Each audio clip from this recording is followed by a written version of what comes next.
Hello. For those of you who don't know me, my name is Shelli Novotny with Berkshire Hathaway HomeServices Ambassador Real Estate, and I'm coming to you live today from my office. It is the start of a new year, and I am so jazzed and excited for you because if you're watching this, chances are you are looking for your very first home, or maybe you're just back at it again and you can't remember what all you should be looking for when you're home shopping. So I don't really have like a list. I'm going to go try to use this and make some recommendations for you. So number one, if you're going to start looking for a house, you need to have a game plan. So when I meet with the realtor, or when I meet the buyer as your realtor, I'll ask you things like, what are you looking for? What are the do's that you are must-haves? What are the must-not have? And then I go over the do's and the don'ts. Okay, so here are the do's. You always want to have a budget. Do have a budget. Do have time frames that work best for you to go out and look. Do have a rating schedule on, like, when you're rating homes, you know, it's an A, it's a B, it's C, it's a C, or it's our number one pick, it's our number two pick, it's our number three pick. Whatever the system is, you want to rate or rank the house.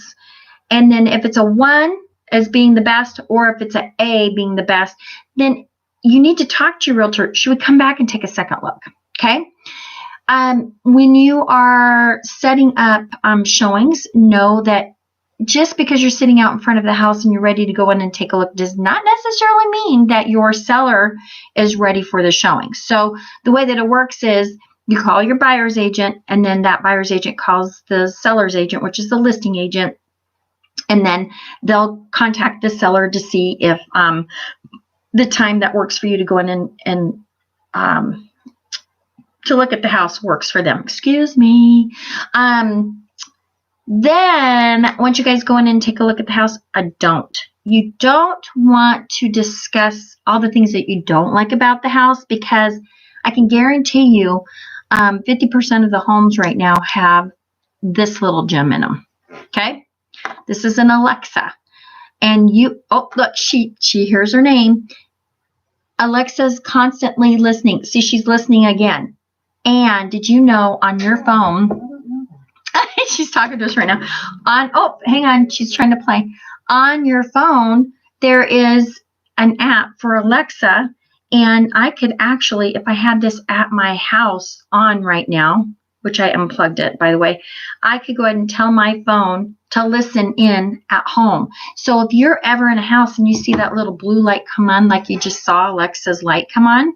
Okay, Alexa, are you there? Okay, yeah, she's here. Well, that blue light comes on when somebody takes their app and they turn it on, so then they can hear what's going on. So that's one way that a seller can listen to you. Another one is those little blink cameras. You've probably seen those, or a Ring camera. They can pick up a lot. So we don't suggest that you talk about the home per se, anything negative, or like, yeah, we buy it at this price, or anything like that. Because if you do, you're giving that seller the power to know, oh, I heard that couple come through and they pay, so like the house is $200,000. Okay. And they heard you guys say, gee, this is like a really nice house. I don't know why it's priced so low. Gosh, we probably go ahead and offer them $215,000. The minute you say that, then they can use that as ammo for you. When you do your offers, they can counter you for a higher price because they already know that you're willing to go ahead and spend more.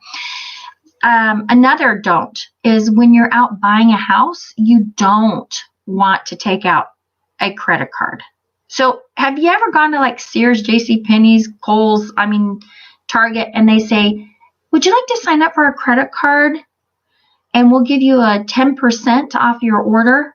Don't do that while you're home buying, because that's going to knock down your credit. Don't check your credit score while you're looking for a house, and don't move your money around unless your lender tells you to. Those are some don'ts, okay? Now, do's. Let's go back to our do's. We're looking at the house. We like the house. We're ready to put our offer in. You want to know, when do you want to move? When can you close? Understand, excuse me, you're going to have an earnest deposit. Sorry, I have a really bad cold. You want to have that earnest deposit. And so you're going to want to ask your realtor, what's like that standard earnest deposit for this price point? Now, understand that the earnest deposit is a form of consideration that binds you, the house, the seller, the contract, okay? It helps bind those terms. It tells the seller that you're genuinely interested in purchasing this home. I'm so sorry. I did not mean to make this cough show up. And then, so you're going to want to know the amount of the earnest deposit. And then if that offer gets accepted, then you have to realize that the check's going to be cashed. I cannot tell you how many times agents have come to me and said, I didn't know that my buyer didn't know that the check was going to be cashed. Your check will be cashed, okay? Now, you can write it out either to the brokerage or the title company, however you write it in the contract. Just know that it's going to go to somebody's escrow account. And then finally, a due when you're looking at a house, I want you to start in the basement. And the reason why I'm going to make that recommendation is if you start in the basement, everything is hindering on your foundation. You want to make sure you have a good, strong foundation. The walls are straight. There's no moisture penetration. If there is, try to figure out where that water penetration is coming in and can you solve the problem. Then go to the rooms that absolutely have to work for you. Is it the bedroom size? Is it the bathroom size? Is it the garage size? Go to those spaces next. Then go explore the rest of the house. Now, typically, you're going to probably know a little bit more about that house than even the agent because, oh my gosh, you saw the house online and you have studied it. You have done the Google Maps. You've checked the county records. You've done all this stuff. But your realtor is going to actually know kind of the trends of like time on market, average price per square foot,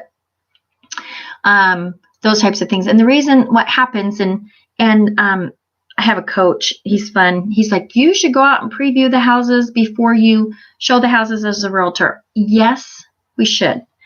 Does time allow it sometimes? No. So sometimes we are all going in there together, but you as the buyer, say you saw 123 Hickory Street and you really love that house, you're sitting at work, you have all the time in the world to go in there and study. So what you'll do is you'll go on the county records, you'll check Zillow, you'll check realtor.com, you'll check Trulia. Well, a lot of those sites will hold the old information from the time before. And we have access to that too, but understand as a realtor, we don't have just one buyer. We're working with 10, 15, 20, 30 buyers, and we're out showing, between 2 to 10 to 20 houses to that one client. So don't be upset if your realtor doesn't know all the specifics right away when they go in. It's because it's a lot.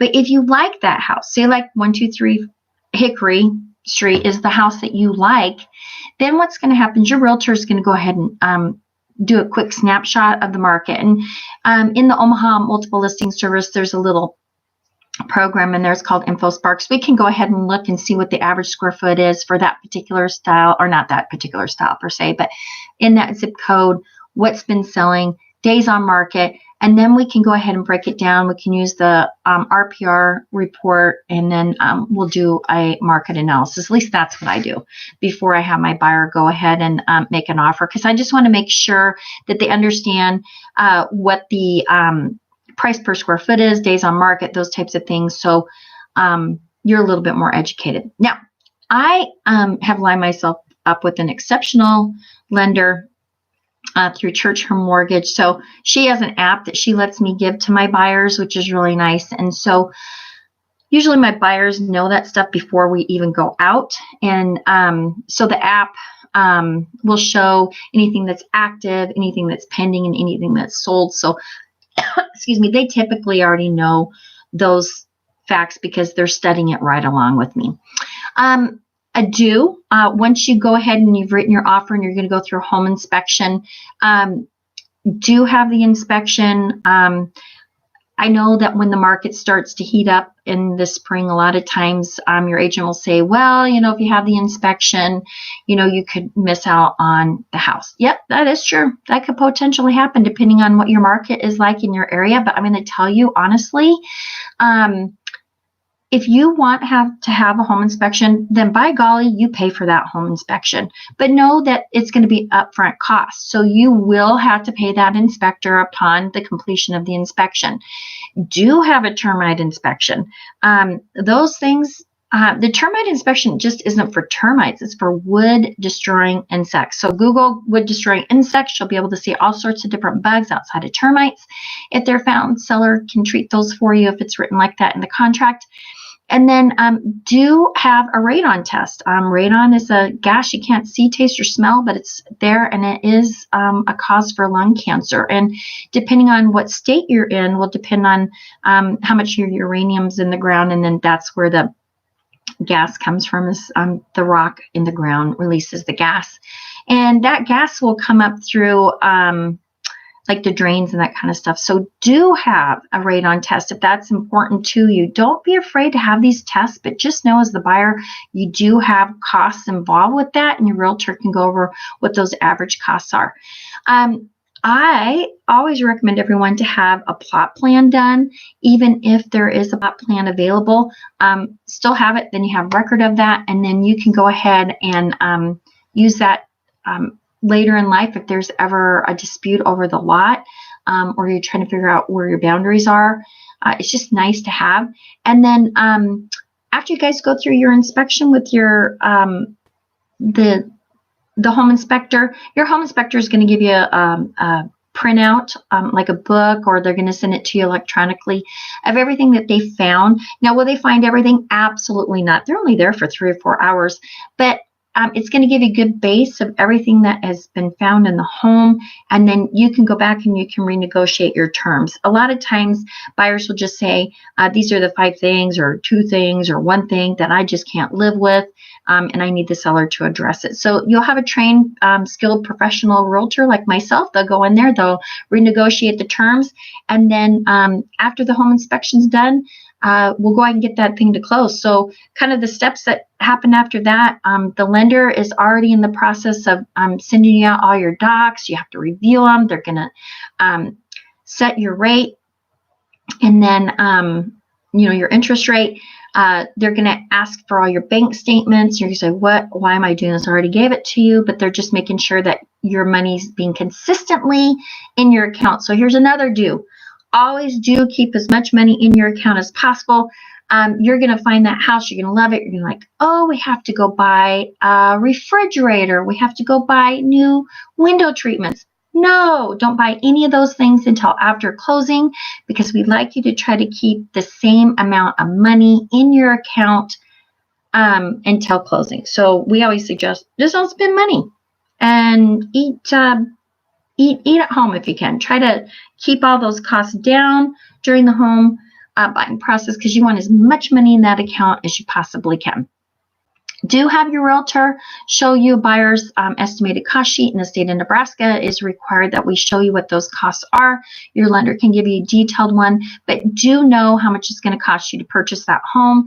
You do have prepaids, escrows, and closing costs, and it can add up quite substantially. So you want to make sure that you have that. You can ask the seller to pay down rates on your points, so then the interest rate can go down, or they can pay for your closing costs, prepaids, escrows. They can pay for your home inspection, reimburse you for that.